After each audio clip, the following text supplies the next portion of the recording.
बहुत बहुत शुक्रिया हमारे साथ जुड़ने के लिए, इन तमाम जानकारी के लिए।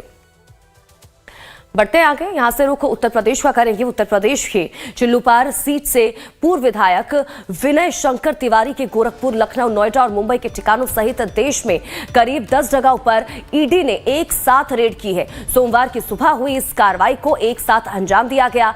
सूत्रों के अनुसार ईडी ने उनके खिलाफ चार्जशीट तैयार कर ली थी और जल्द ही उसे कोर्ट में पेश किया जाना है। ईडी की जांच में सामने आया था कि मेसर्स गंगोत्री एंटरप्राइजेस लिमिटेड ने अपने प्रमोटरों, निदेशकों, गारंटरों के साथ मिलकर बैंक ऑफ इंडिया के नेतृत्व वाले 7 बैंकों के कंसोर्टियम से 1129.44 करोड़ रुपए की क्रेडिट सुविधाओं का लाभ लिया था।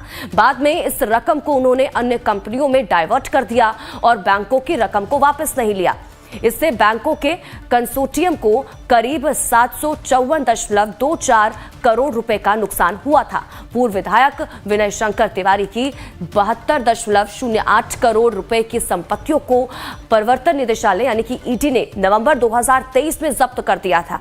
ईडी ने यह कार्रवाई विनय तिवारी की कंपनी गंगोत्री एंटरप्राइजेस लिमिटेड द्वारा बैंकों के कंसोर्टियम का करीब 1129.44 करोड़ रुपए हड़पने के मामले में की थी।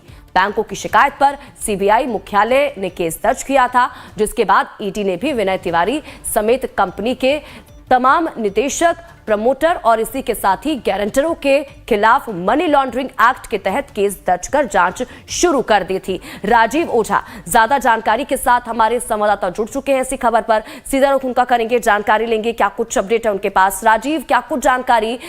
यूपी में इस जगह कई जगहों पर रेड देखने को मिल रही है। विनय शंकर तिवारी के अलग अलग ठिकानों पर ईडी की टीम पहुंची है, क्या जानकारी इसको लेकर? जी देखिए, विनय शंकर तिवारी पूर्व मंत्री हरशंकर तिवारी के पुत्र हैं और चिल्लूपार जो उनके पिता की परंपरागत सीट रही है उससे एक बार बसपा के विधायक रहे हैं। पिछला चुनाव वो सपा से लड़े थे और हार गए थे। भारतीय जनता पार्टी के प्रत्याशी ने हरा दिया था। उनकी जो कंपनी है गंगोत्री इंटरप्राइजेज, उसने बैंकों से लोन लिया था, बैंक ऑफ इंडिया के कंसोर्टियम से, और वो रकम नहीं लौटा पाए थे। एक बड़े घोटाले के रूप में इसे देखा गया और सबसे पहले सीबीआई ने इसे अपने केस दर्ज किया था और सीबीआई की जांच के आधार पर ईडी ने केस दर्ज किया मनी लॉन्ड्रिंग का। और ईडी की जांच में मनी लॉन्ड्रिंग के ढेर सारे मामले सामने आए। फिर ईडी लगातार इसमें कार्रवाई कर रही है। 2023 में इनकी संपत्तियों को जब्त भी किया था, करीब 72 करोड़ की संपत्तियों को।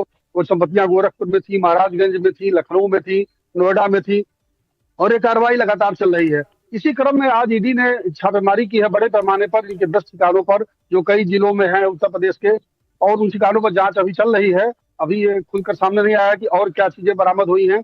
खासकर ईडी अब ये देख रही है कि जो मनी लॉन्ड्रिंग का मामला है उससे और कहां संपत्तियां बनाई गई हैं। खासकर जो अवैध संपत्तियों पर नजर है और इस कंपनी के और भी जो प्रमोटर हैं, डायरेक्टर हैं, ढेर सारे लोग, वो भी कार्रवाई की जद में हैं। और ईडी ने पहले भी इनके प्रमोटरों और निदेशकों को भी नोटिस दिया था, उनको जवाब तलब किया था। इसमें इनके विनय शंकर तिवारी की गिरफ्तारी की भी संभावना बन रही थी। और ये जो कार्रवाई है जो बड़े स्तर पर हो रही है पहली बार, ये इससे पहले भी छापे की कार्रवाई हो चुकी है और ये बड़ी कार्रवाई दूसरी बार हो रही है। तो जो राजनीतिक घराने के तौर पर इनका गोरखपुर में रहा है और चिल्लूपार सीट परंपरागत सीट रही है, 2 बार लोकसभा का चुनाव भी लड़ चुके हैं और इन्होंने अपना करियर बसपा शुरू किया था। पहली बार बसपा से विधायक चुने गए थे, बाद में समाजवादी पार्टी में शामिल हो गए और पिछली बार समाजवादी पार्टी से ही प्रत्याशी रहे, हालांकि चुनाव हार गए थे। और इस कार्रवाई को, हालांकि इनके द्वारा बार बार यही कहा जाता है कि ये राजनीतिक कार्रवाई है, राजनीतिक विद्वेष वक्त मेरे खिलाफ कार्रवाई हो रही है। बिल्कुल राजीव, और इस मामले में हमने राजनीति भी खूब देखी। हालांकि देखना होगा कि अब ईडी के हाथ क्या लगता है इस रेड में। बहुत बहुत शुक्रिया राजीव इन तमाम जानकारी के लिए और हमारे साथ जुड़ने के लिए। आप नजर बनाए रखें, आपसे आगे भी जुड़ेंगे, अपडेट लेते रहेंगे। बढ़ते हैं आगे। अब यहाँ से रुक